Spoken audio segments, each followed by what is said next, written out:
आज ये स्वयं मेरे रचाए चक्रव्यूह में फंसने आ गया।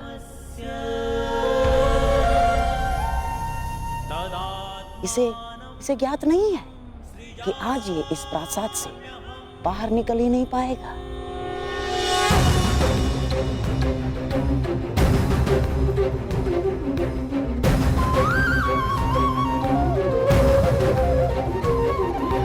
यदा यदा धर्मस्य ग्लानिर्भवति भारत धर्मस्य तदात्मानं सृजाम्यहम्।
नारायणं नमस्कृत्य नरं चैव नरोत्तमं देवीं सरस्वतीं व्यासं ततो जयमुदीरयेत्।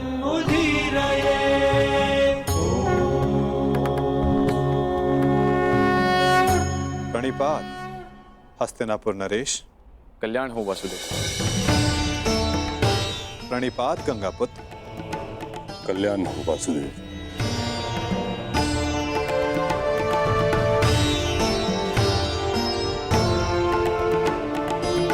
प्रणिपात समधि श्री। स्वास्थ्य। प्रणिपात गांधार नरेश। प्रणिपात मुरली मनोहर, आपका स्वागत है हस्तिनापुर में। प्रणिपात वासुदेव, मैं समस्त हस्तिनापुर की ओर से आपका आभारी हूं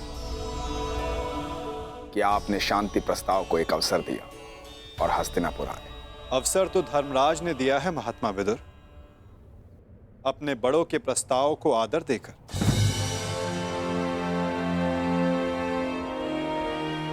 मैं तो बस उनका संदेश यहां लाया हूं। वासुदेव, संदेश अपने स्थान पर है। मुझे तो आपको हस्तिनापुर में देखकर ही प्रसन्नता हो रही है। मुझे ज्ञात है युवराज, और आशा भी कि आपने मेरे स्वागत की सारी तैयारियां पूर्ण कर ली होगी।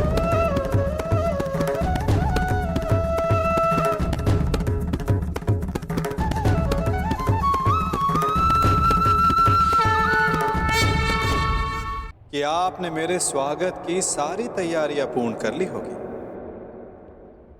अवश्य। आप मेरे समधी जो हैं। चलिए, आइए मेरे कक्ष में चलते हैं। मेरे कक्ष में चल के आदर सत्कार ग्रहण कीजिए। आपके मुख से ऐसे वचन सुनकर संतोष हुआ युवराज, और अधिक प्रसन्नता इस बात की हुई है कि आपने मुझे शांति दूत के रूप में स्वीकार किया।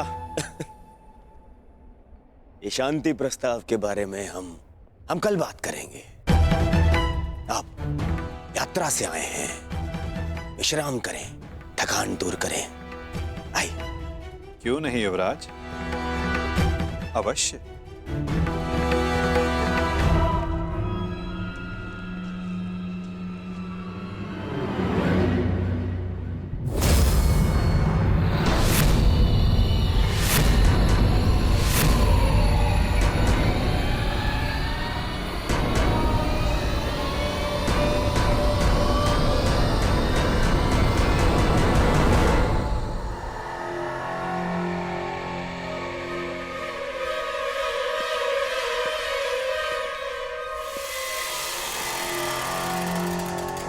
क्या हुआ वासुदेव, आप ठहर क्यों गए? मैं आपके सत्कार भाव का सम्मान करता हूं युवराज, परंतु मैं शांति दूत हूं, शरणागत नहीं। और वैसे भी पांडवों ने मुझे अपने पक्ष में चुना है।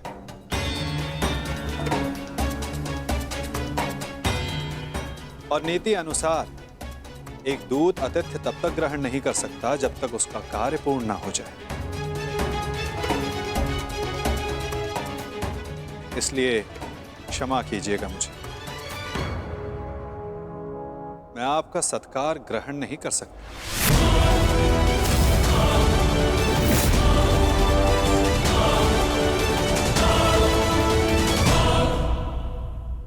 परंतु फिर आप कहां ठहरेंगे? आप उसकी चिंता ना करें युवराज, मेरे पास अपनी व्यवस्थाएं हैं। आइए भी ना वासुदेव, आप हमारे यहाँ पधारे, हम धन्य हुए। हमारे यहाँ आकर हमें कृतार्थ करें। हमने आपकी ऐसी व्यवस्था की है, ऐसी व्यवस्था की है वासुदेव कि आप हस्तिनापुर छोड़कर कहीं जाएंगे ही नहीं। ऐसा कुछ नहीं जो सदा रहे, और ऐसा कुछ नहीं जो सदा ना रहे। तो फिर मेरे यहाँ होने ना होने का क्या अर्थ रह जाता है गांधार नरेश?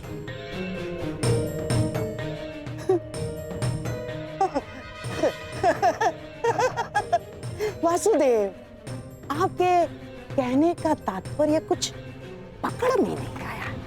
यदि सागर में अपना हाथ डालोगे तो ऐसा अनुभव होगा कि संपूर्ण सागर तुम्हारा है गांधार राज। और यदि उसी सागर को मुट्ठी में बंद करने का प्रयास करोगे तो कुछ नहीं पाओगे। हाँ, यह अवश्य हो सकता है कि उसमें डूब जाए। प्रणिपात।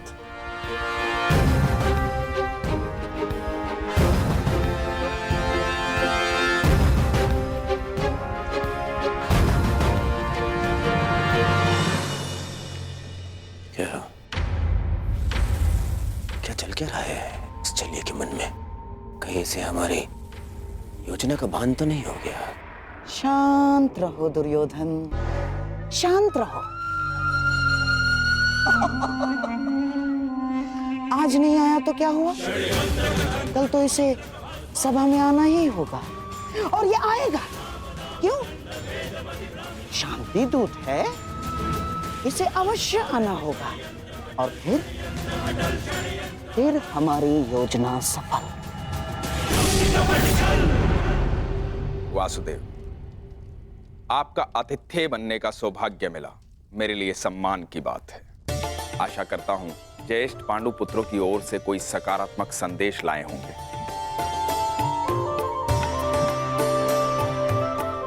संदेश तो मैं लाया हूं महात्मा विदुर, परंतु वो संदेश मैं कल सभा में सबके समक्ष रखूंगा।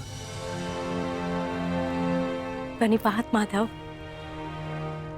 मेरा सौभाग्य है कि आज मेरे आराध्य मेरे घर पधारे हैं। सेवक, प्रभु के लिए भोजन लेकर आओ।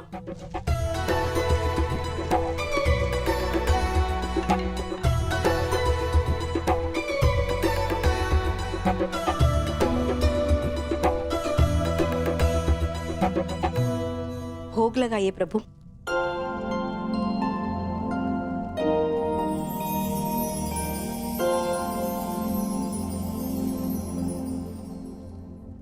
मेरा प्रिय मिष्ठान नहीं दिखाई दे रहा।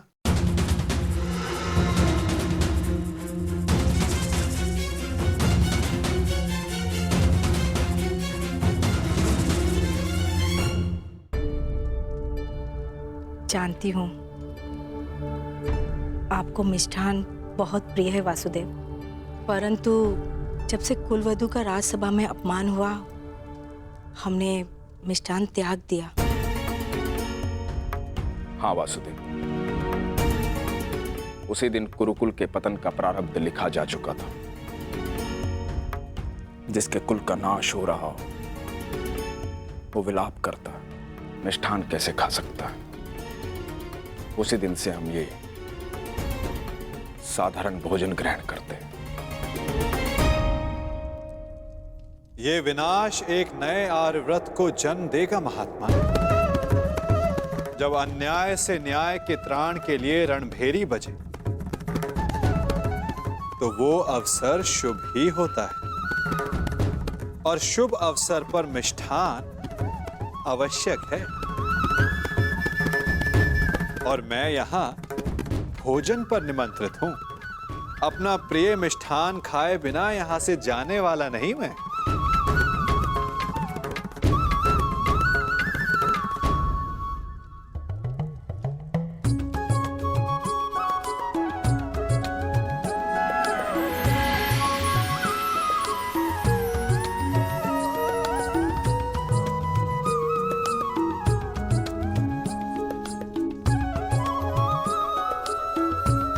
आइए, मिष्ठान ग्रहण कीजिए। वाह काका श्री वाह।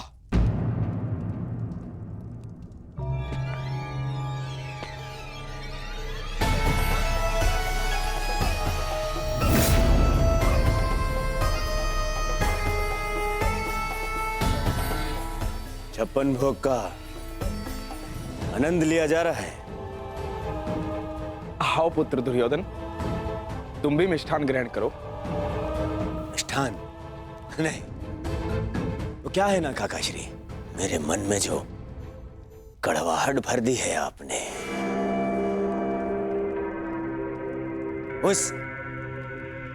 इस मिष्ठान की मिठास से मिट नहीं सकती है।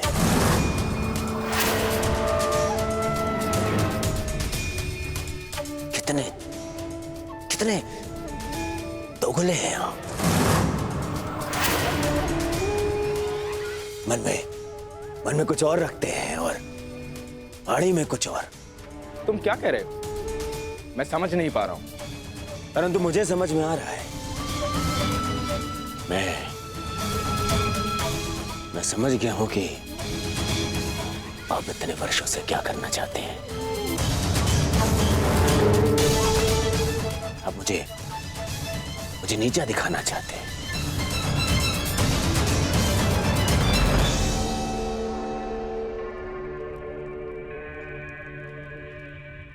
वासुदेव हस्तिनापुर आए।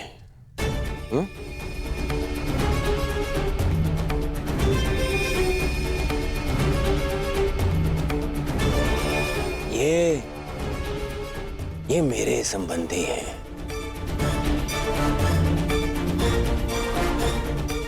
और इन्होंने अपनी सेना की शक्ति भी मुझे दी है, तो दोनों ही नाते से इनका सम्मान सत्कार करने का अधिकार पहले मेरा है।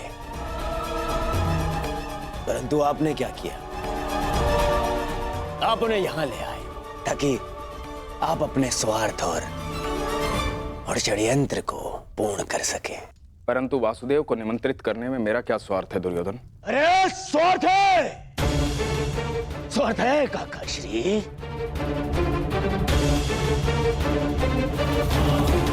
राज्यसभा में प्रस्थान से पूर्व आपने यहां इसलिए लाए ताकि आप अपने वो प्रिय पांडवों के पक्ष में इन्हें उकसा सके। स्वार्थ है।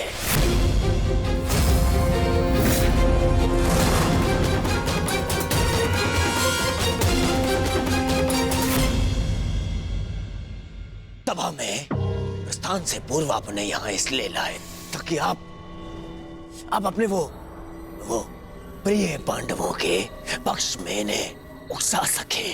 शांत रहो दुर्योधन। हस्तिनापुर के महामंत्री है ये, और एक महामंत्री के समक्ष तुम इस भांति बात नहीं कर सकते। मूर्खता मत करो। नहीं मामा श्री, नहीं, आज मुझे बोलने दीजिए। इन्होंने आज तक केवल पांडवों का साथ दिया और मेरा विरोध किया। दुर्योधन, अपनी वाणी पर संयम रखो। ये मत भूलो कि महात्मा विदुर ना केवल तुम्हारे महामंत्री परंतु तुम्हारे काका श्री भी हैं। काका श्री होते तो मेरा समर्थन करते, उन पांडवों का नहीं।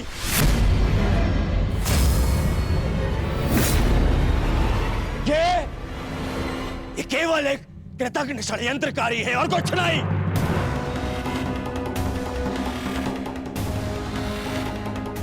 इन्होंने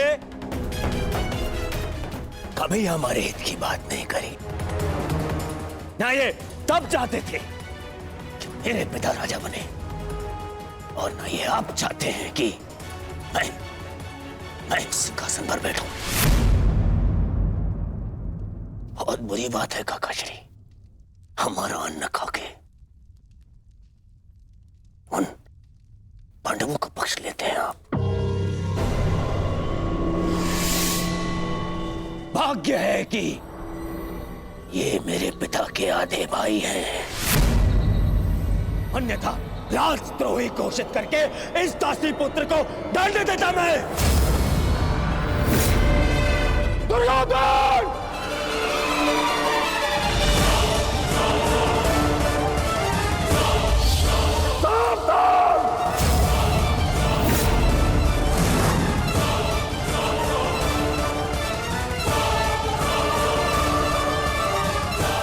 क्या कर रहे आर्य? आप तो शांत रहिए। बालक नहीं है ये, जो इसके हर अपराध को बालक समझकर क्षमा कर दूं। इसे स्मरण होना चाहिए कि मैंने शस्त्र शिक्षा तात श्री भीष्म से ली है। इसने मेरी निष्ठा पर प्रश्न किया। आज जिस प्रकार के शब्दों का प्रयोग इसने किया है, इसे हस्तिनापुर से निष्कासित कर देना चाहिए। निष्कासित तो मुझे आपको कर देना चाहिए।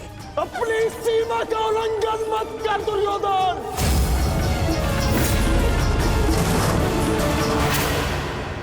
अपने शब्दों की रास को थाम कर रखो दुर्योधन।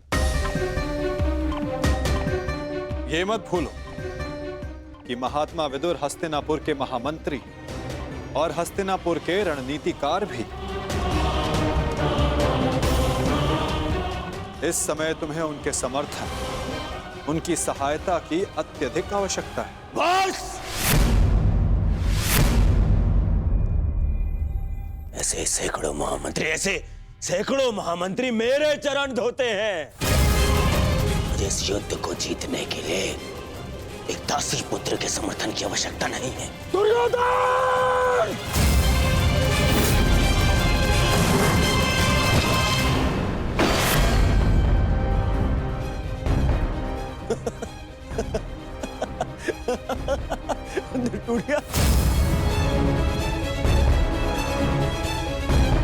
इस धनुष के साथ तुम्हारे प्रति मेरा समर्थन भी टूट गया है। अब ना तो तुम मेरे शस्त्र उपयोग कर पाओगे और ना ही मेरी नीति। मैं स्वयं अपनी बुद्धि और शक्ति को इस युद्ध से अलग करता हूं।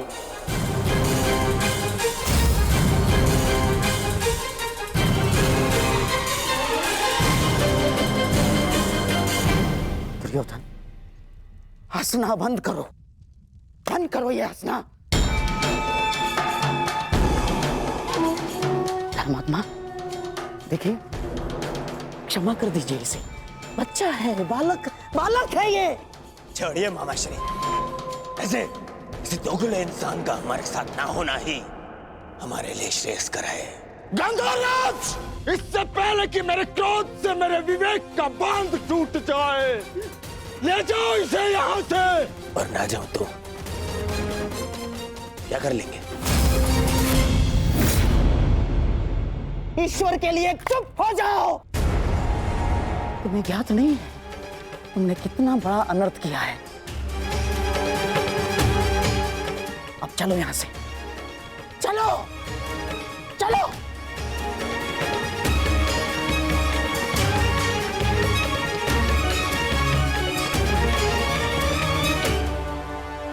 धनुष ना टूटता तो मेरा बाण छूट जाता। मेरे भ्राता धृतराष्ट्र को पुत्र हानि होती। मैं आज भी यही कामना करता हूं कि यदि ये युद्ध हो तो मेरे भ्राता धृतराष्ट्र के पुत्र और मेरे ज्येष्ठ भ्राता पांडु के पुत्र सुरक्षित रहे।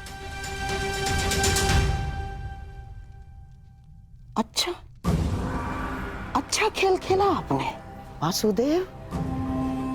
मेरी बुद्धि तो ये सोच सोच कर कुंड हो रही थी कि आपने दुर्योधन का आतिथ्य ठुकरा कर यहाँ भोजन करना क्यों स्वीकार किया? क्या योजना थी आपकी इसके पीछे? मिल गया मुझे उसका उत्तर। गांधार राज, मैं यहां आया, ये मेरा चुनाव था। दुर्योधन ने जो व्यवहार यहां किया वो उसका चुनाव था, और अब महात्मा विदुर इस युद्ध से अलग हुए हैं तो ये इनका चुनाव है। अपना चुनाव करने का अधिकार हर मनुष्य को है गांधार राज, और उस चयन का प्रतिफल चुका उसकी विवशता।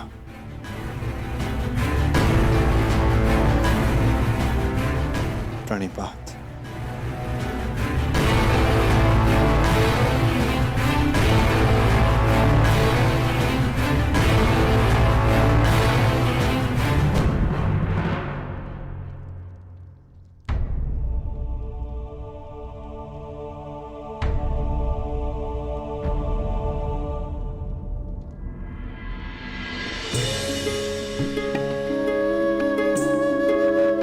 कान्हा, तुम यहाँ?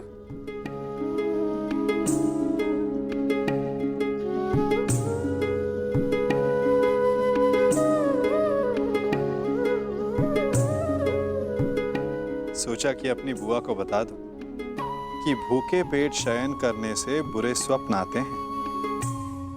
मेरी निद्रा और भूख तो तभी उड़ गई थी जब युद्ध की घोषणा हुई थी। कृष्ण,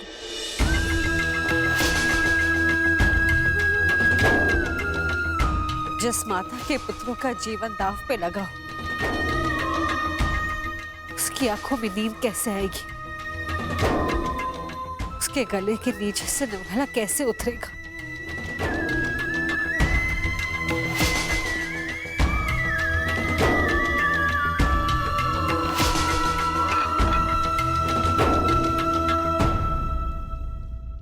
बुआ, बैठो। मैं तो यहाँ इसलिए आया था कि अपनी बुआ के साथ भोजन का आनंद उठा सकूं, परंतु मेरी बुआ इतनी व्याकुल, इतनी निराश है। यदि आपको मुझ पर विश्वास है कि मैं आपके पुत्रों की रक्षा करने में सक्षम हूं, तो क्या आप फिर भी भोजन नहीं करेंगी? तुम्हारी बात कोई चाह के भी कैसे टाल सकता है? तो फिर पहले आप भोजन कीजिए।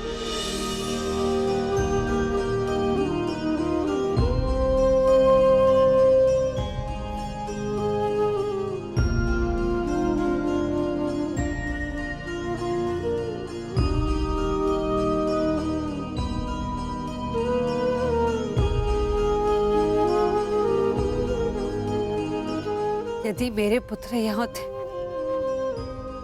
तो वो भी मुझे ऐसे ही भोजन करवाते।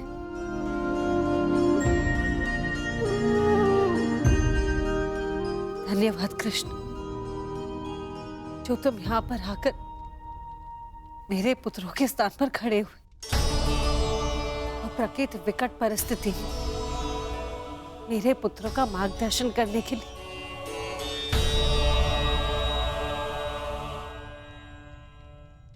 इसमें कोई संदेह नहीं बुआ कि परिस्थिति बहुत विकट है,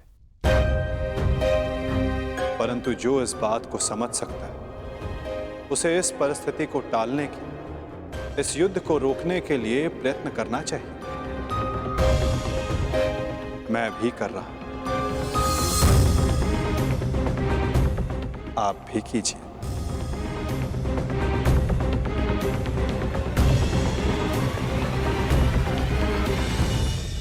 समझी नहीं,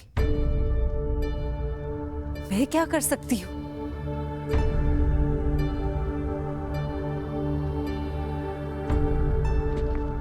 आपको स्मरण है बुआ, जब मैं यहां विभाजन के समय आया था तो मैंने आपको एक कार्य करने से रोका था। अभी उचित समय नहीं है बुआ, सत्य सम्मुख आएगा बुआ, परंतु उचित समय उचित स्थान पर। तुम ये कहना चाह रहे हो कि मैं उसे... बुआ, कुछ करने को कहने वाला मैं कौन होता हूं? मैं तो बस इस परिस्थिति की गंभीरता को देख रहा हूं। शांति दूत बनकर आया हूं। प्रयास करूंगा कि इस युद्ध को रोक सकूं, परंतु प्रतीत ये होता है कि इस युद्ध को टाला नहीं जा सकता।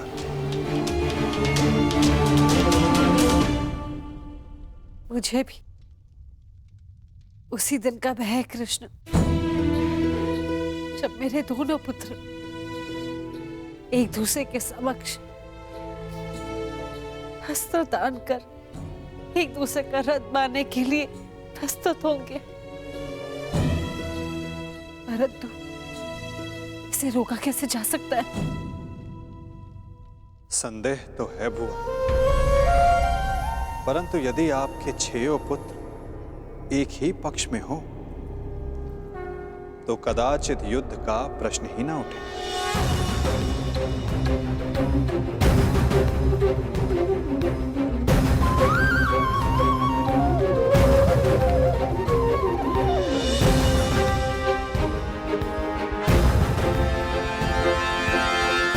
मैं वो करने जा रहा हूं जो मेरा कर्तव्य है। आप वो करें जो आपको उचित लगता है।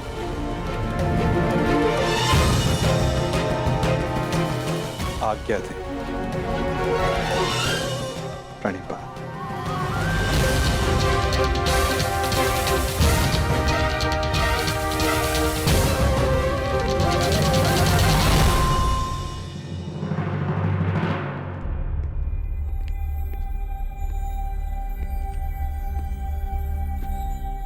माधव,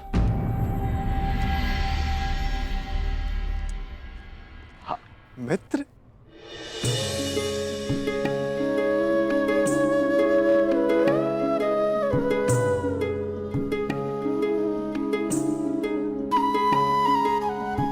मुझे बहुत प्रसन्नता हुई तुम्हें फिर से देखकर। कहाँ थे तुम? मेरे स्वागत के लिए नहीं आए? क्योंकि मुझे नहीं लगता कि यहाँ आपको स्वागत देने के लिए बुलाया गया है। मैं तुम्हारा तात्पर्य समझा नहीं मित्र। आप सब जानते हैं, फिर भी अनजान बन रहे हैं। आप गांधार नरेश को मुझसे अधिक समझते हैं। ये स्वागत प्रारंभ है, इसके बाद अपमान होगा और हो सकता है कि कोई जाल भी रचा हो।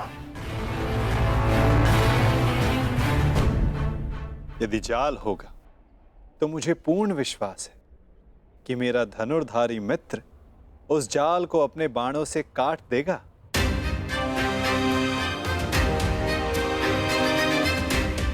यदि मैं ऐसा नहीं कर पाया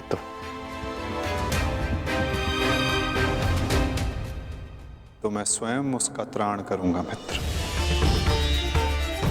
हाँ, आप हम सबसे भिन्न हैं, अधिक सक्षम हैं, अधिक शक्तिशाली हैं, किंतु आप भी तो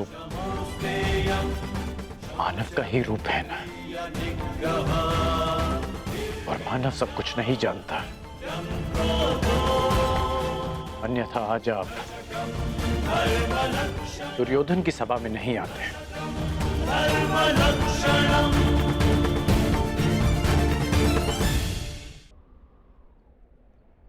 तुमने सत्य कहा मित्र। मानव सब कुछ कहाँ जानता है, जैसे कि तुम। यदि तुम भी सब कुछ जानते होते हो तो दुर्योधन की ओर नहीं होते मित्र।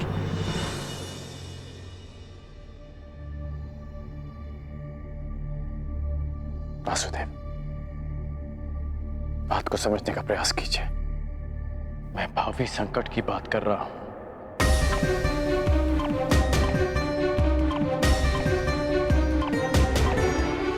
आगे मत बढ़िए, रुक जाइए वासुदेव।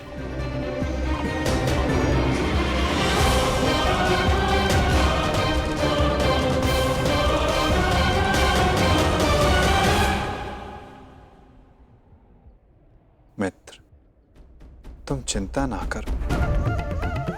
यदि मैं हर उस स्थान पर रुक जाता जहां संकट संभव था, तो मेरे जन्म लेने के पश्चात मैं बंदी गृह में नहीं रुक जाता मित्र। मामा कंस के बुलाने पर मथुरा नहीं जाता। मामाओं से निपटने का मेरा बड़ा अनुभव रहा है मित्र। मैं जानता हूं कि भीतर क्या होने वाला है।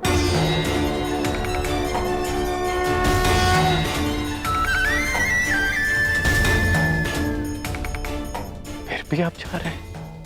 हाँ मित्र, मैं इसलिए नहीं जा रहा कि ये मेरी इच्छा है।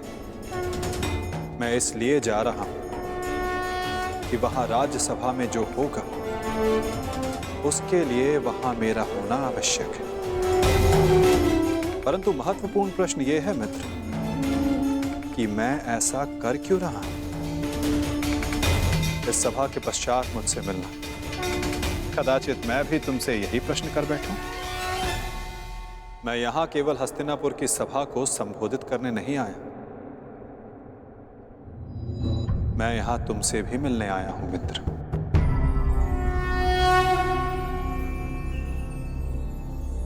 तुम सदा मुझसे यही प्रश्न करते आए हो कि मैं इस पक्ष में क्यों, मेरा मत क्या है। क्या मैं ही कर्ता धर्ता हूं या केवल दृष्ट? क्या मैं ही कार्य साधता हूं या कार्य का साक्षी मात्र? मेरे साथ आओ मित्र, तुम्हें इन सब प्रश्नों का उत्तर मिल जाएगा।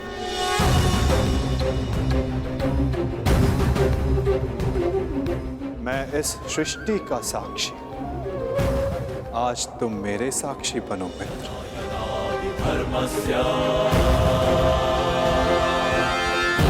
भवति भारत उत्थानम धर्मस्य तदात्मानं सृजाम्यहम् परित्राणाय साधूनां विनाशाय च दुष्कृताम्।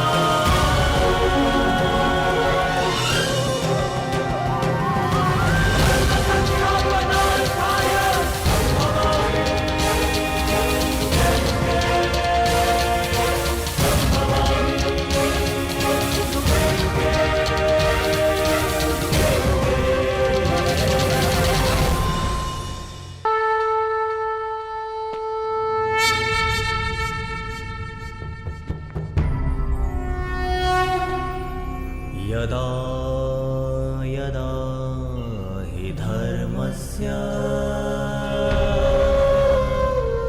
ग्लानिर्भवति भारत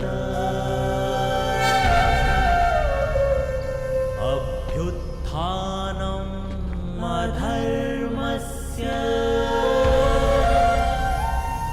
तदात्मानं सृजाम्यहम्।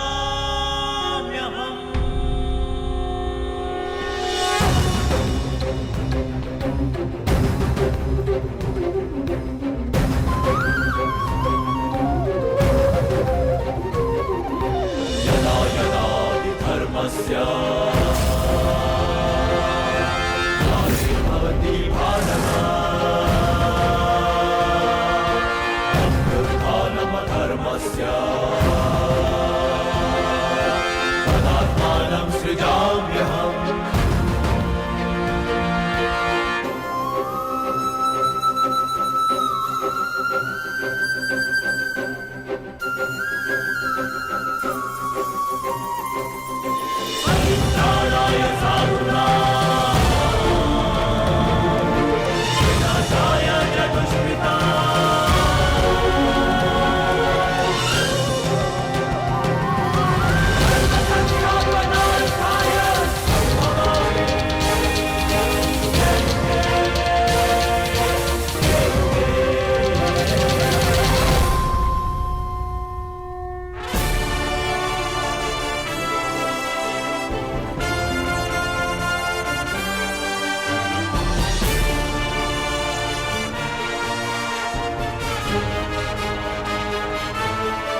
प्रणिपात उस महान योद्धा को जो कुरुवंश के सबसे बड़े संबल हैं, जिन्हें संसार स्मरण करेगा तो इसलिए कि उन्होंने अपना संपूर्ण जीवन, अपना कर्म और अपना धर्म समस्त कुरुवंश को समर्पित कर दिया। जो कुरुकुल का, कुरुवंश का मार्गदर्शन करते, उनको मार्ग दिखाते। कुरु गौरव महामहिम भीष्म को प्रणिपात। नारायणं नमस्कृत्य नरं प्रणिपात उस महान राजा को जो कुरुकुल का सर्वे सर्वा है, जो राष्ट्र का निर्माता है, उस महाराज धृतराष्ट्र को, इस शांति दूत कृष्ण का प्रणिपात। स्वस्ति। अपने ज्ञान और शिक्षा के बल पर सामान्य कुरु कुमारों को भारतवर्ष का महान योद्धा बनाने वाले अर्जुन, भीम, दुर्योधन जैसे महान योद्धाओं के आचार्य श्री द्रोणाचार्य को मेरा प्रणिपात। कल्याण हो वसुदेव।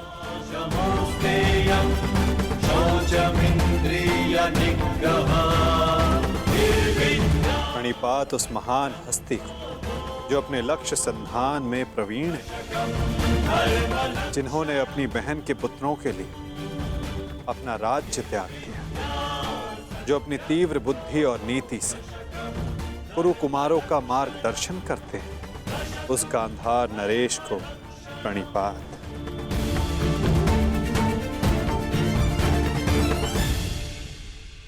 प्रणिपात महानितिज्ञ महात्मा विदुर को।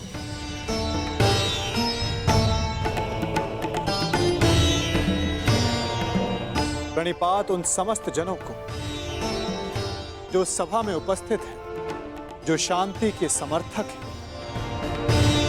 प्रणिपात का अर्थ है अपना शीश झुकाना। हम सब अपनी संतानों को उन सब के समक्ष शीश झुकाना सिखाते हैं जिन्होंने अपने जीवन में महान कार्य किए, परंतु मैं आप सबके समक्ष प्रणिपात इसलिए नहीं कर रहा कि आप सब ने महान कार्य किए। मैं प्रणिपात इसलिए कर रहा हूं कि आप सब अब भी एक महान कार्य को संपन्न करने के लिए सक्षम हैं। वो महान कार्य जो कि एक महायुद्ध, एक महाविनाश है, उससे मुक्ति पा, जिसके पश्चात एक महान शांति की स्थापना होगी, धर्म का उदय होगा। मुझे विश्वास है कि आप सभी कल आने वाले महाभारत के महाविनाश को देख सकते हैं, और यदि आप सब चाहें तो आर्यव्रत को इस विनाश से बचा भी सकते हैं। मुझे अधिक प्रसन्नता होगी कि आप सबके सहयोग से भारतवर्ष में होने वाले इस महाभारत से सबको बचा सकूं और मेरे यहाँ उपस्थित होने का लक्ष्य पूर्ण कर सकूं। मुझे पूर्ण विश्वास है कि आप सब में से कोई भी ये युद्ध नहीं चाहेगा।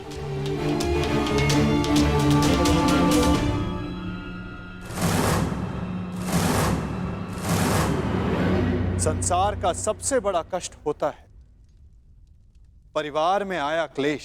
परिवार का अर्थ है ऐसा समूह जो साथ रहे, जो एक दूसरे के साथ जिए, एक दूसरे का संबल बने।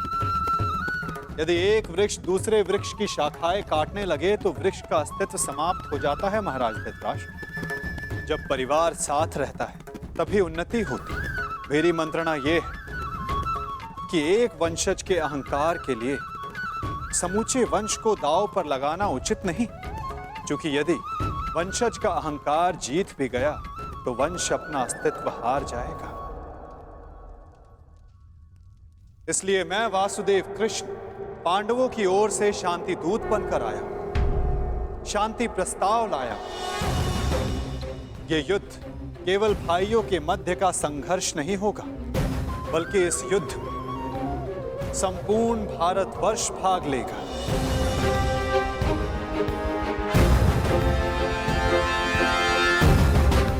इसलिए विनाश भी सैकड़ों, सहस्त्रों और लाखों नहीं, करोड़ों में होगा।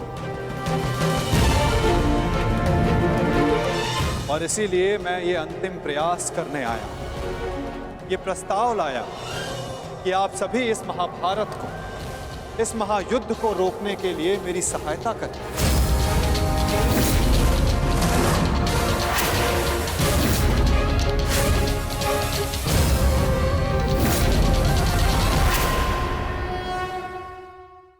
और इसीलिए मैं ये अंतिम प्रयास करने आया कि आप सभी इस महाभारत को, इस महायुद्ध को रोकने के लिए मेरी सहायता करें।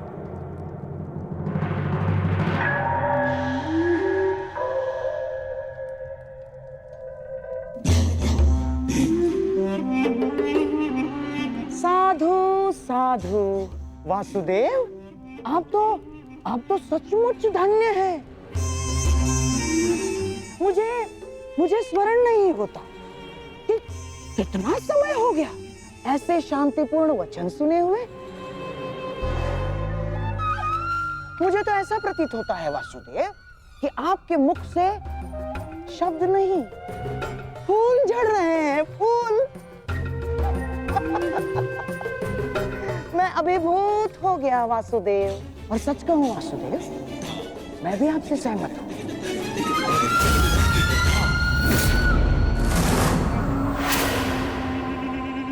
मैं भी नहीं चाहता कि ये युद्ध हो ना।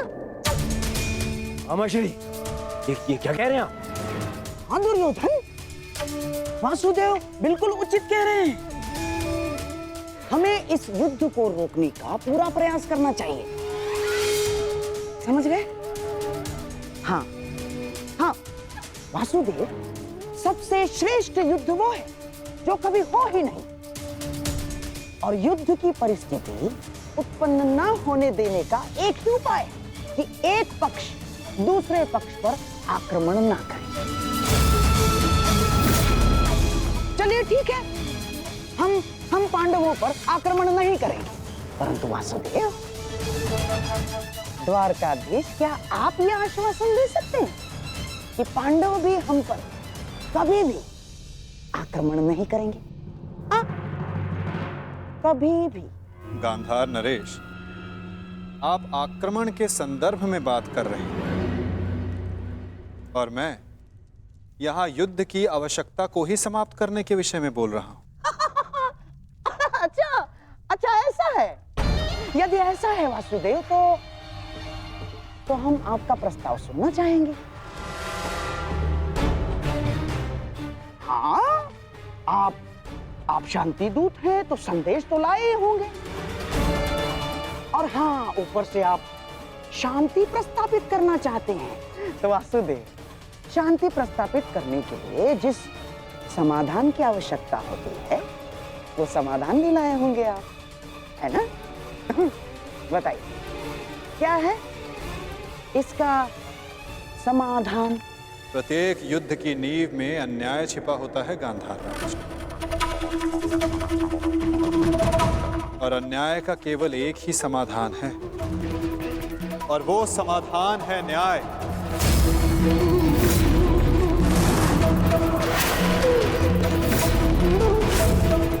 वो न्याय जिस पर केवल पांडवों का अधिकार है, उनसे किए गए वचनों को ना निभाने का न्याय, उनसे किए गए वचनों को ना पूर्ण करने का न्याय। इस भरी सभा में जो अधर्म हुआ, जो अन्याय हुआ, उसके प्रति न्याय। महाराज धृतराष्ट्र, मैं यहां पांडवों की ओर से उनके साथ जो अन्याय हुआ, उसका न्याय मांगने आया। कैसा अन्याय वासुदेव? वो अन्याय जो एक धर्म सभा में एक अधर्म द्यूत माध्यम से हुआ था। वो अन्याय जो कुरुकुल के ज्येष्ठ जनों के समक्ष कुलवधू पांचाली के साथ हुआ। यदि उस अन्याय का त्राण हो तो इस महायुद्ध को रोका जा सकता है।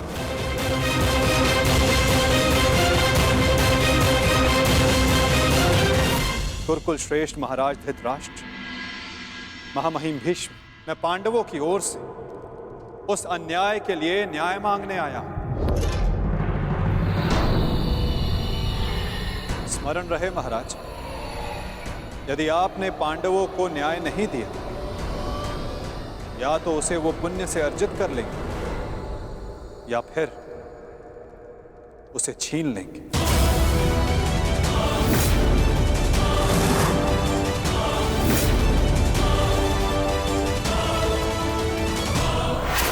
अब निर्णय आपका है।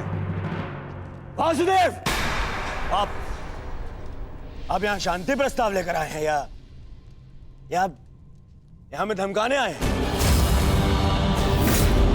वो उस द्यूत में जो कुछ भी हुआ सबकी उपस्थिति में हुआ, युधिष्ठिर की इच्छा से हुआ। अरे वो हार गया, अपना राज्य हार गया, वो उसका प्रारब्ध था। छलबद्ध अन्याय को प्रारब्ध नहीं कहा जा सकता युवराज। जिस प्रकार मंदिर में किया गया पाप पुण्य नहीं बन जाता, उसी प्रकार धर्मवीरों की उपस्थिति में सभा में किया गया धर्म नहीं बन जाता। धर्म कौन सा धर्म? कोई धर्म नहीं हुआ। नारी नारायणी होती है युवराज, और भरी सभा में एक नारी का, एक कुल वधू का वस्त्र हरण अधर्म नहीं?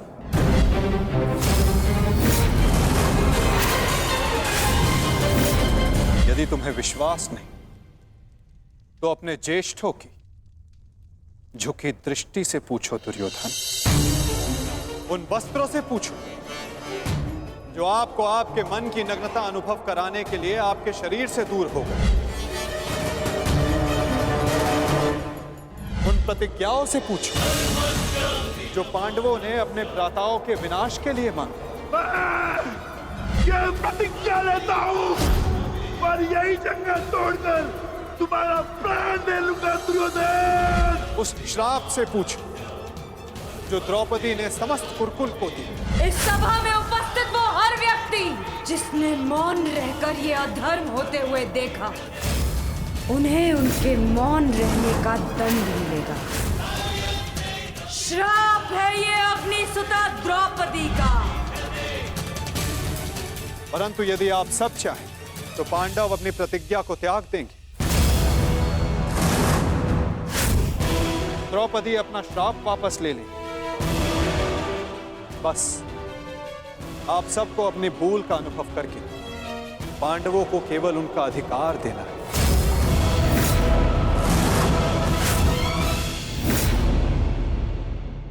आप सबको अपनी भूल का अनुभव करके पांडवों को केवल उनका अधिकार देना है। ये कैसा न्याय है वासुदेव? संधि और शांति वार्ता में बराबर की बात होती है। एक ओर से बंधन और शर्तें नहीं ला दी जाती। न्याय की मांग ना बंधन है ना शर्त है महाराज, केवल एक निवेदन है। यदि ऐसा है तो मेरा निर्णय यह है कि दुर्योधन, मौन रहो। निर्णय लेना महाराज के हाथ में है, तुम्हारे नहीं। तुम शांत रहो।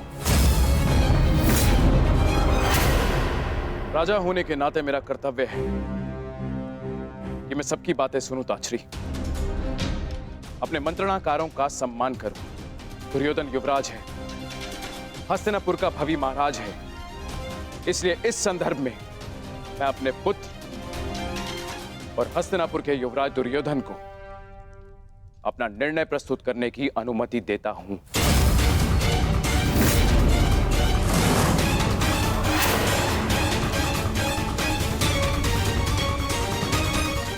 धन्यवाद पिताश्री। हाँ तो सुनिए वासुदेव, ऐसा है कि उस द्यूत में पांडव स्वयं अपना अधिकार हार बैठे थे। अब ना तो वो किसी भी राज्य का उनको अधिकार है और ना ही राजा होने का।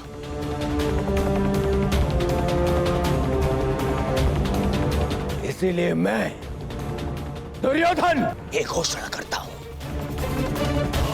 कि हस्तिनापुर आपका ये शांति प्रस्ताव ठुकराता है।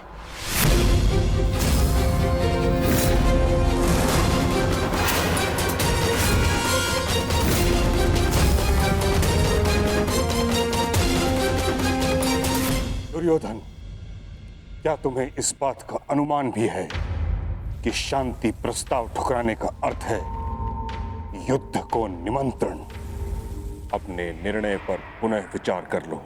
बात बात पर विचार करना बंद कीजिए पितामह। बात बात पर विचार कायर करते हैं।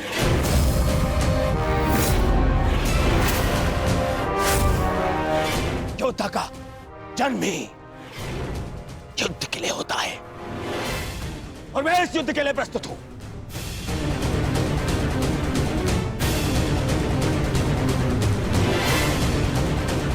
मेरी दृष्टि में उन पांडवों को कुछ भी देने का प्रश्न ही नहीं उठता। बस